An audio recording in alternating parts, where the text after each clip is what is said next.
Just outside the large dome-like building, Vorden and Ian were preparing to enter. The front of the dome was an open field, filled with all sorts of junk. It looked like a battle had taken place outside. More dead Radiclaws, another group of them even. Ian then dipped his finger into the black blood. It doesn't look like they have been dead for long. Looks like someone's already in there.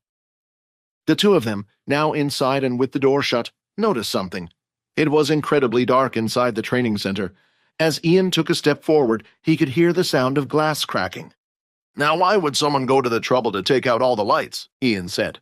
Maybe it was a person who came in before us. Maybe.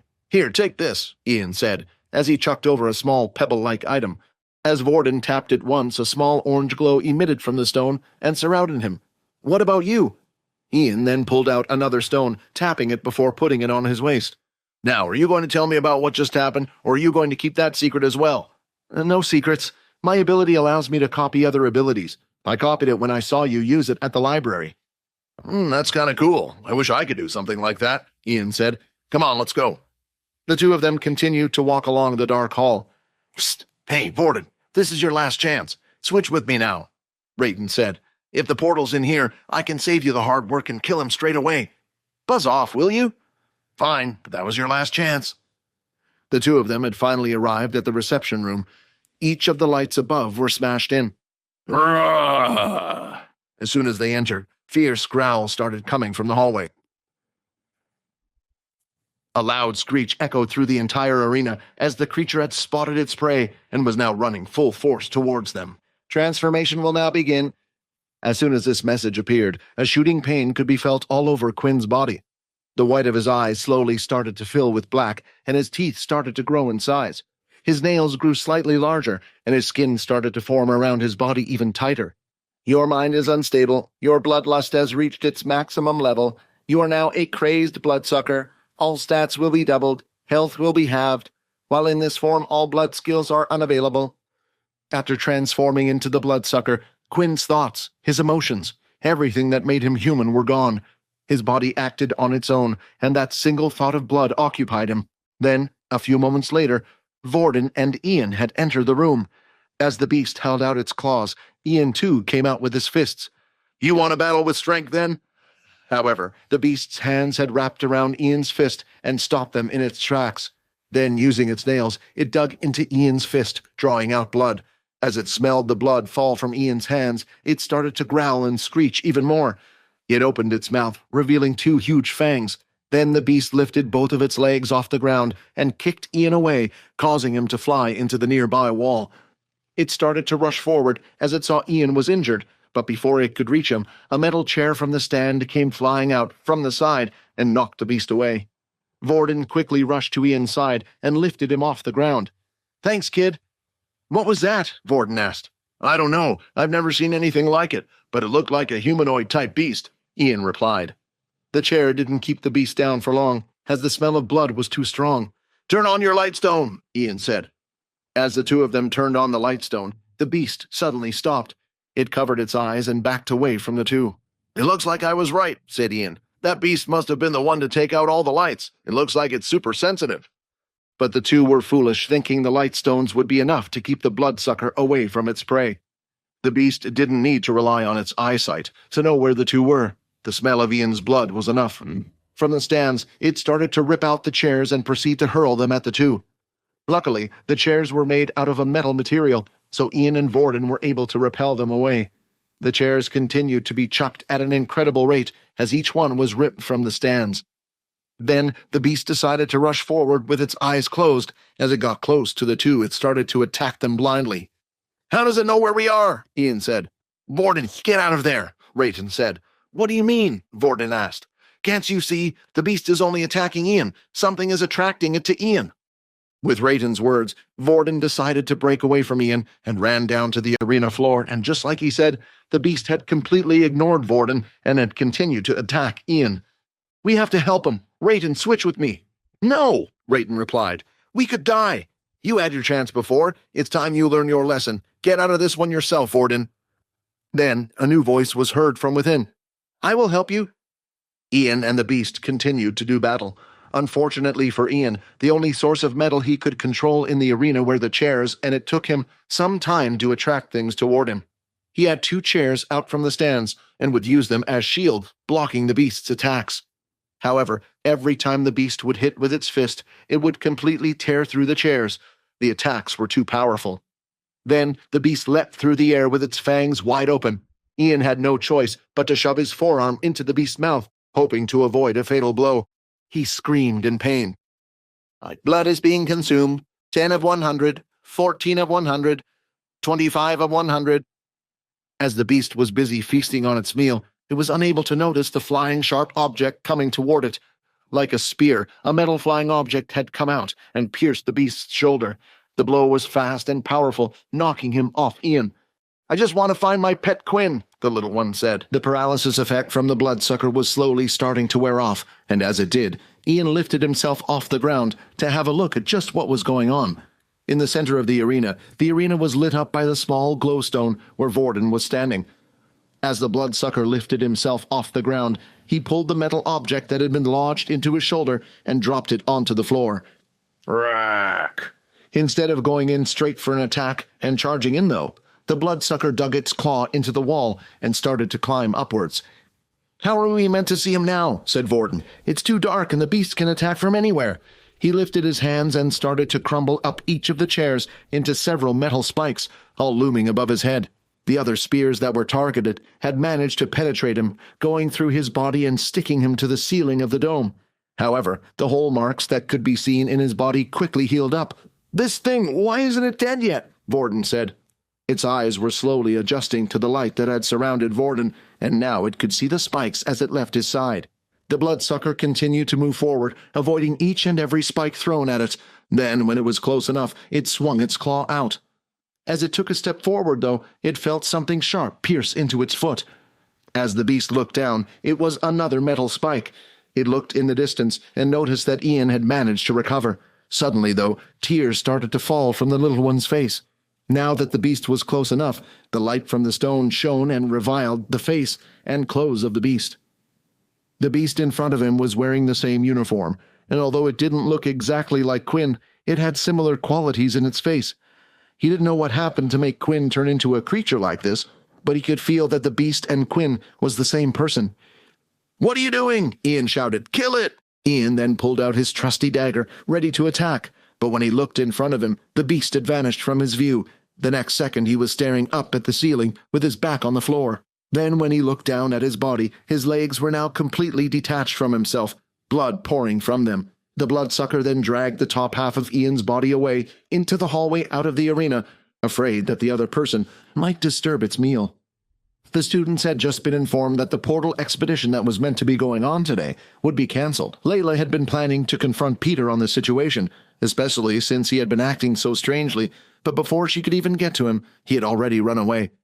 "Come on, Aaron, let's go find out what he's hiding," Layla said. But as she took a few steps forward, she noticed that Aaron wasn't following her. "I have no need to get involved in your affairs," Aaron replied. "You and Vorden are clearly the strongest in the class, and if you want to outperform the others from the other classes, you're going to have to team up with each other." After hearing Layla's last words, her eyes suddenly lit up. "Let's go find that rat." As they continued to search for Peter, they still couldn't find him, but they did find a group of people who might have known where he was. It was Earl and his group of 5 other boys. "Haven't I seen them hang around with Peter a few times at breakfast?" The group were inside one of the training centers.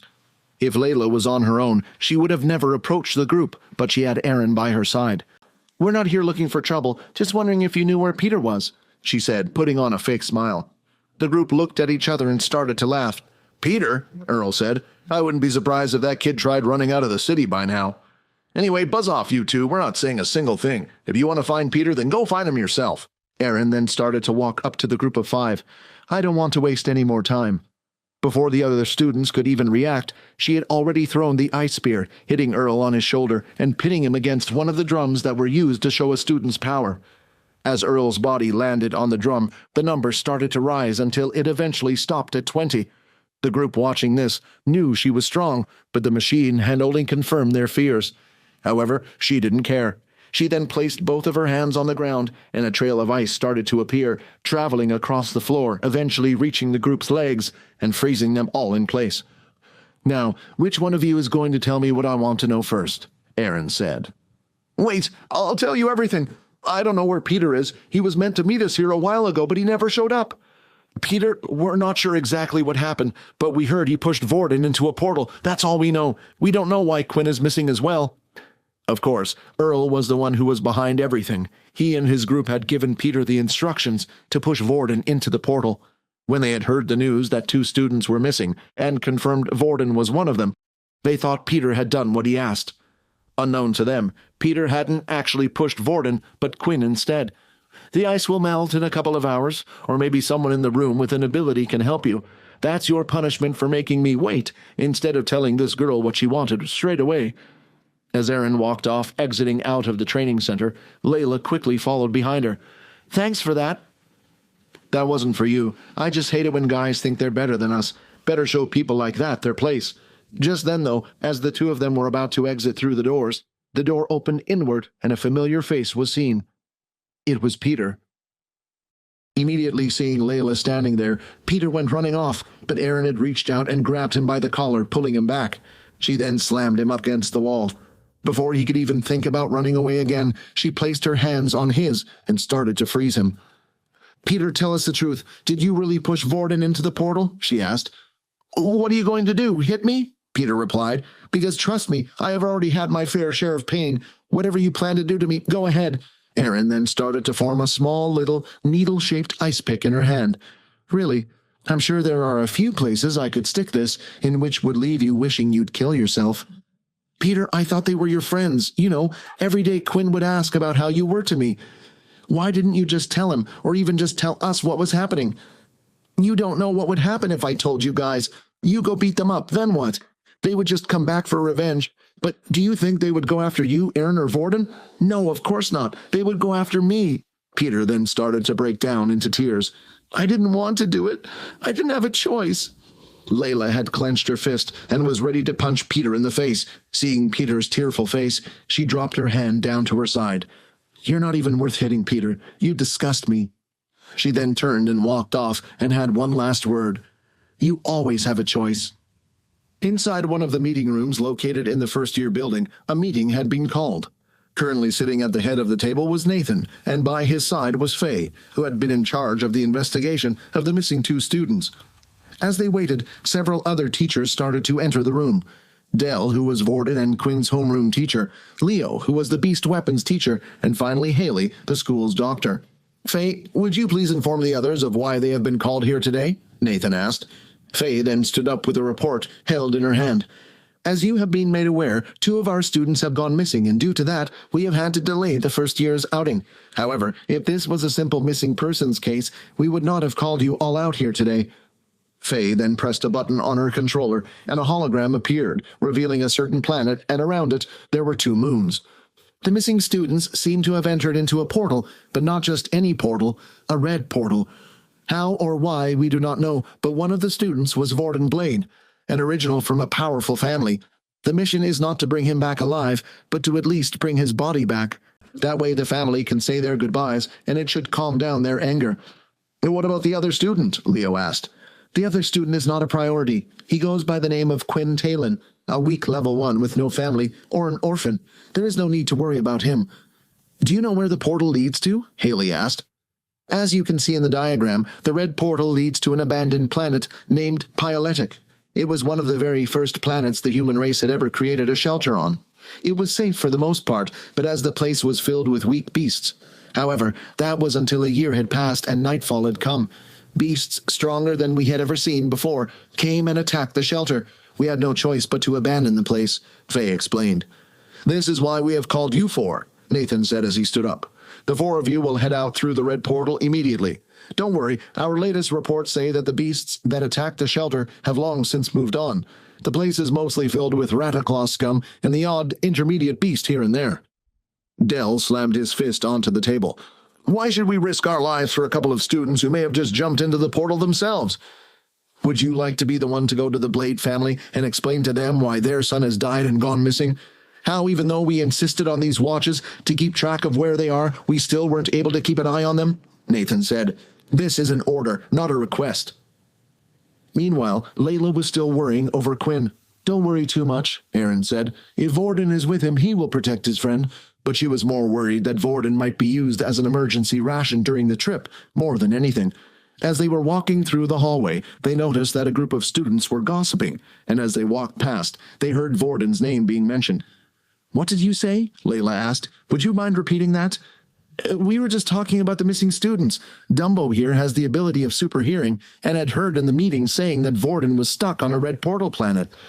Do you remember anything else? The name of the planet, if another student went with them?" Aaron said. Yeah, they said the planet's name was Pyoletic, and they said something about Quinn being there as well." Layla then got out of Dumbo's face and immediately started rushing towards her room. "I'm sorry, Aaron, I've got to run somewhere. Thanks for all the help." Layla had rushed off towards her dorm room as quickly as she could after hearing about what planet they were on. As she entered the room, she locked the door behind her and placed a chair on the handle. Her roommate luckily wasn't in at the moment. She then bent down under her bed and pulled out a small little box. As she opened the box, a circular black sphere-shaped ball was inside. She then tapped the top of the sphere, and a clicking sound was heard. A white ring started to light up and went around in circles for a few seconds before it finally completely lit up. "Agent 83, what seems to be the problem?" a voice said from the ball. "Is it to do with the mission?" "I have found someone who will be of great help in our cause. However, it appears he is stuck somewhere. Would you be able to check if there are any agents on a planet named Pyoletic?" Layla asked. "Give me a few moments. I'm afraid all our agents have left that planet a while ago. Is there anything else I can help you with?" "No, that is it, thank you," Layla said. "Then may I wish you luck in your mission. May Pure be with you." "May Pure be with you," Layla replied. "Was that really Quinn?" Vorden asked. "What happened to him? He looked so ugly," Rayton said. "You do know he will be like that for a while now," Rayton said. Vorden then stopped walking forward as he had reached the torn-apart body on the floor in the stands. All that was left of Ian was his 2 legs that had been torn from the waist down. "Hey, wait! Check the man's trousers. He had that advanced tier beast crystal, don't you remember? Now that he's dead, we may as well take it." Although Vorden didn't like disrespecting the dead and didn't often agree with Rayton, in this case it made sense to not let such a precious thing go to waste. After searching Ian's trousers, though, there was no such luck, and no crystal was found. "Do you really think it's a good idea to follow that thing?" Rayton asked. "I need to see if that thing was really Quinn. You know, if I don't, the little one will punish us." Vorden then looked around and held out his hand, attracting one of the chairs from the stands, and held it in his hands. He held it in front of him like a shield as he walked forward. The bloodsucker continued to drag Ian's body across the floor, looking for somewhere safe to eat its meal.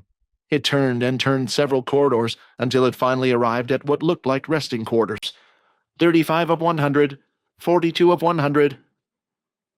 As the beast continued to suck Ian's blood, a notification screen appeared slowly, rising up until eventually the number had hit 100. 100 of 100. Sufficient blood has been consumed. Transformation will now end. Your mind is starting to stabilize. Just then, shooting pain once again started to enter Quinn's body, only this time it was starting to revert back to normal. His claw-like hands began to shrink down and go back to shape to what they once were. His incredibly tight skin softened around his body and face.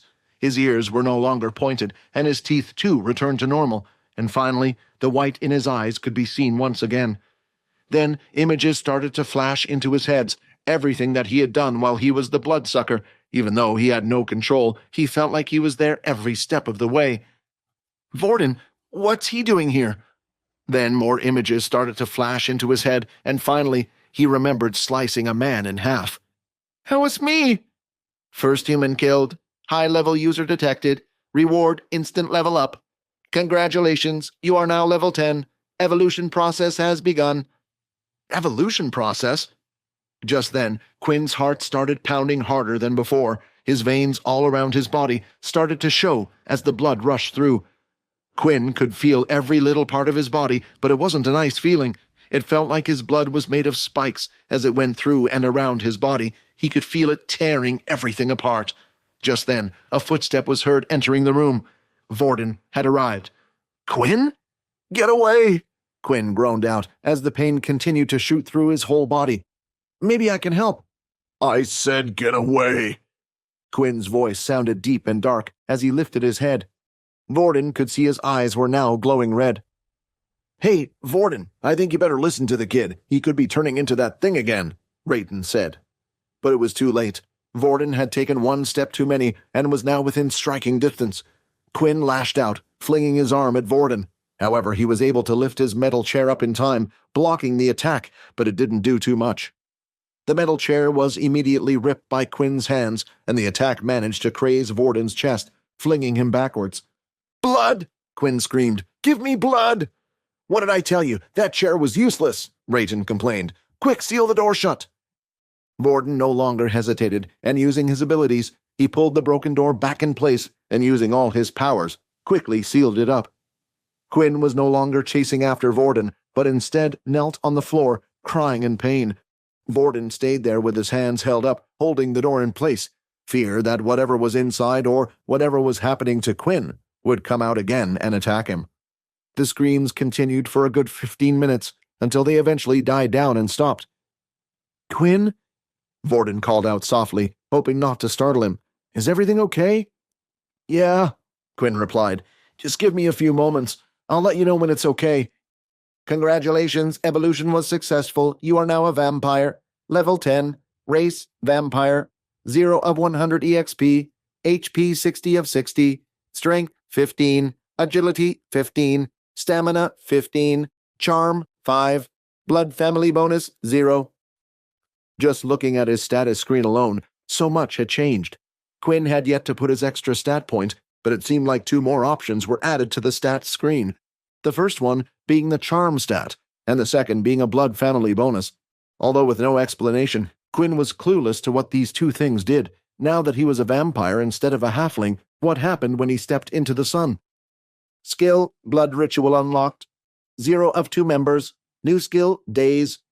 This skill has no cost and can be used on the opponent to stun them between 0.2 seconds and 0.5 seconds at a time. Must have direct eye contact with the opponent. The skill has a chance of failing, depending on the strength of the enemy and on the user's charm points. The more the skill is used on an opponent, the higher chance they have of resisting. But the messages didn't stop there.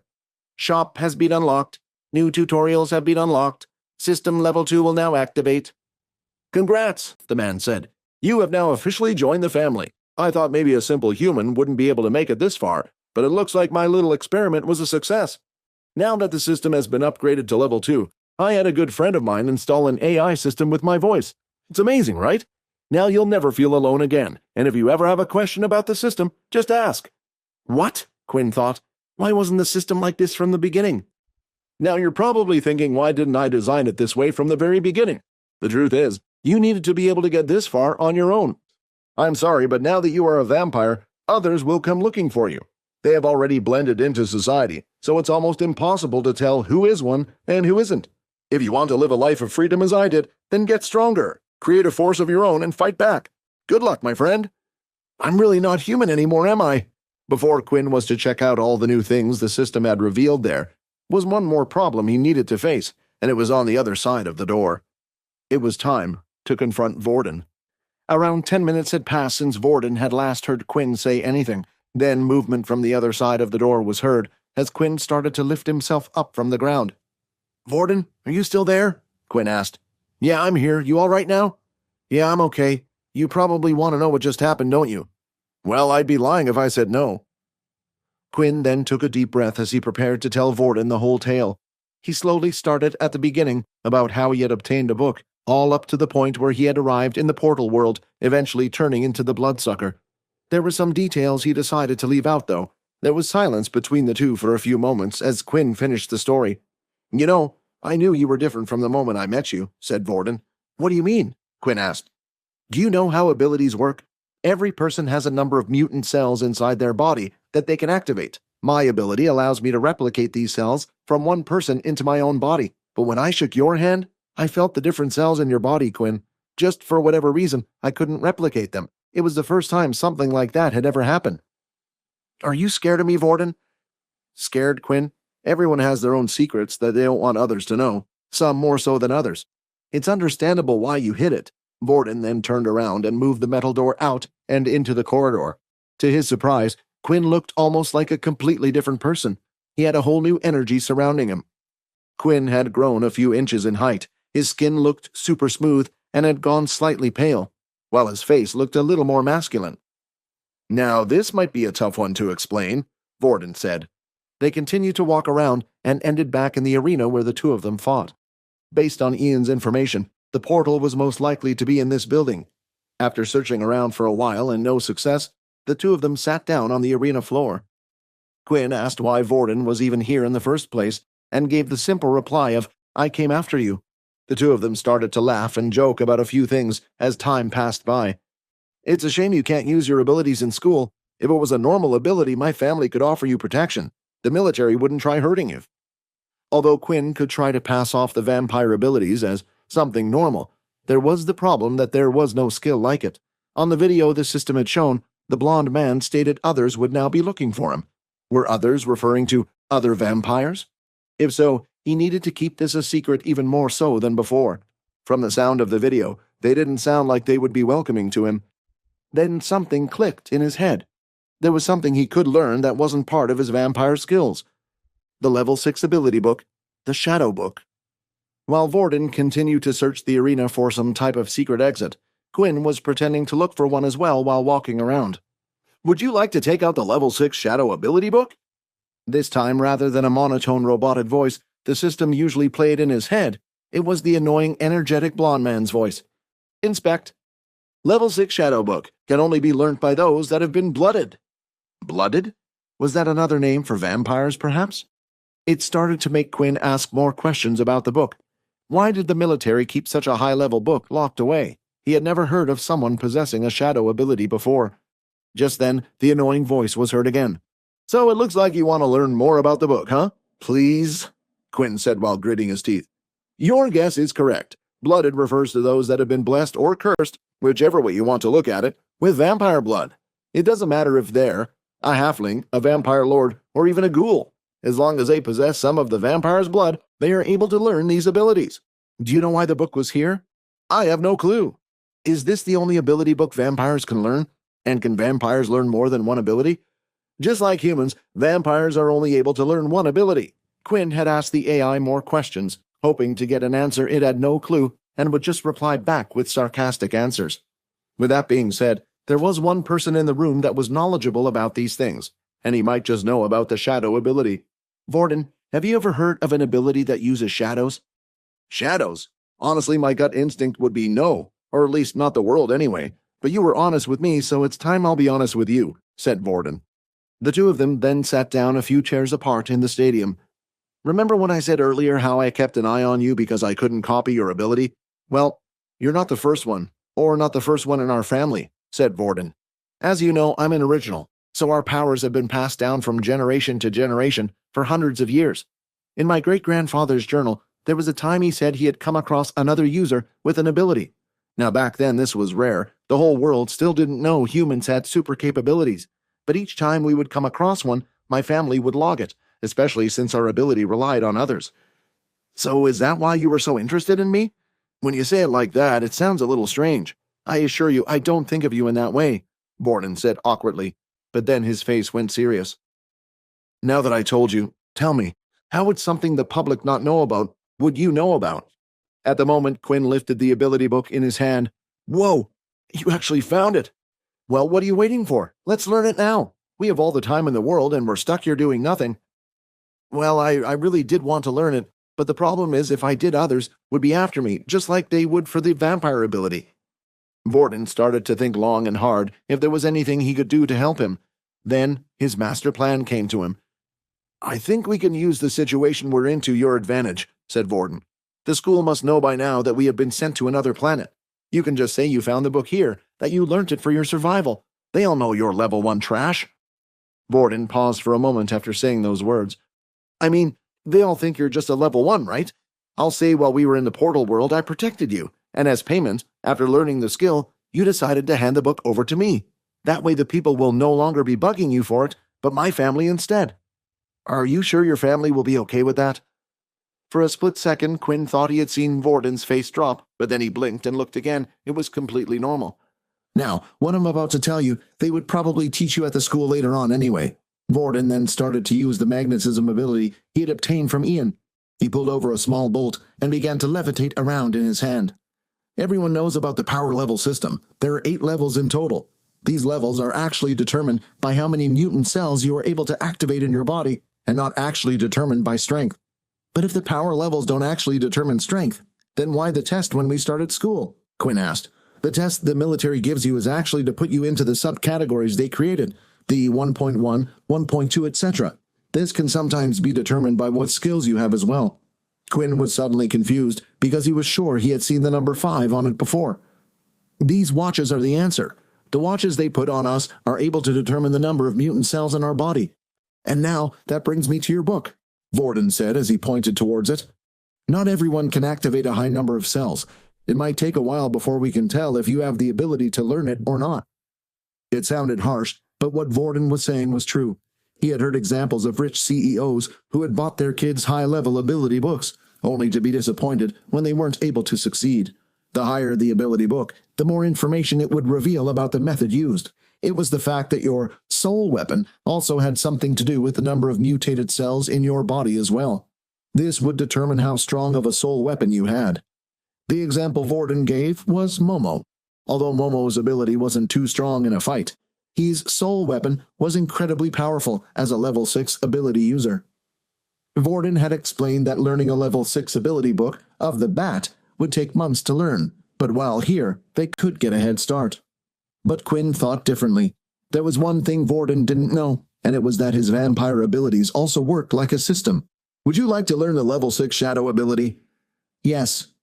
The book then lifted into the air, and the pages started turning and flashing in front of him. Vorden stood on the sideline and took a step back. He had never seen anything like this happen before. Once all of the pages of the book had been flipped, it disappeared and vanished into thin air.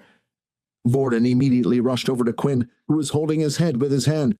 What happened? Are you okay? Vorden asked. Yeah, I'm fine. Congratulations! You have learned the level 6 shadow ability. You have now unlocked the Shadow Skills tab. You have unlocked the Mutant Cell stat. 10 skill points have been added. New Shadow Skill Dimensional Storage has been activated. New Skill Shadow Control Level 1 has been added. The ability book had vanished once again, just like the old book he had received. This time he had also been given an entirely new tab that was dedicated only to his shadow ability in the system. Hey Quinn, what's wrong? Did something happen? Where's the book? Vorden asked. Quinn then went to tap his head a couple of times with his finger. Inside? Said Vorden. What do you mean it's inside your head? Quinn nodded. Vorden was surprised, but at the same time, not. He had learned so many crazy things today, and this one was probably one of the least shocking. Vorden didn't ask too many questions, and gave Quinn a few moments to sit down and rest. He didn't really understand what he meant by it was all inside his head. Of course, this was Quinn's way of getting around telling Vorden it was a system. Status, race, vampire. Ability, shadow. HP 55 of 55. MC 100 of 100. Strength, 15. Stamina, 15. Agility, 15. Charm, 5. System, can you explain the MC stat to me? The MC stat is how many mutant cells you currently have in your body. Every time you use your ability, the MC numbers will go down, but worry not, for it will auto-regenerate itself over time. With that said, Quinn decided to put his stat points into strength and agility as he had been doing so far. Strength, 16. Agility, 16. While Vorden was still giving him space and walking around the room, it also gave Quinn the time to check out a few of the other things he had unlocked earlier. To the side of the screen, it showed his inventory, where he had 16 basic tier crystals, 1 intermediate crystal, and also an advanced tier crystal as well. He didn't know when he had obtained them, but at some point he must have done. Was it while I was a bloodsucker? But Quinn couldn't remember killing anything other than Ian. It was the only explanation. When he had murdered Ian, did all his crystals transfer over into his system? The section to the right allowed him to select the item. He first chose the Rataclaw crystals. The shop auto-sorted itself and gave a message in the center. No items can be made with these crystals. Then, when selecting the other 2 crystals, items had appeared up in the center this time. Although these items were still grayed out, Quinn now knew the reason why. 3 intermediate crystals required to create this item. After searching through the shop more, he realized there were some weapons and items that only needed a number of crystals. When selecting the advanced tier crystal, the shop auto-sorted itself once again, and a ring was shown on screen. 1 of 10 advanced tier Deathbat crystals. Effects: allows the user to walk in the sun for 3 hours without being affected by the sun. This was a fantastic discovery. While Quinn was planning to create an outfit that completely blocked out the sun, there was a ring in the shop that had the same effect. The only problem was it required him to kill 10 of these death bats, which were advanced tier beasts. Then there was a second problem. Beasts, especially on the higher tiers, were quite specific to what planet they lived on. Then a question hit Quinn's mind. Crystals could only be turned into one type of item, which all had the same effect. The quality of the item created would depend on the crafter, but if the item was destined to be a ring, a sword was unable to be crafted from the same type of crystal. Did Ian know what item the Death Bat crystal would give him? And if so, why would Ian need such a thing? Hi, Quinn here. Wondering what happens next? If you want to jump the queue and unleash all episodes, click on the link here and install the Pocket FM app.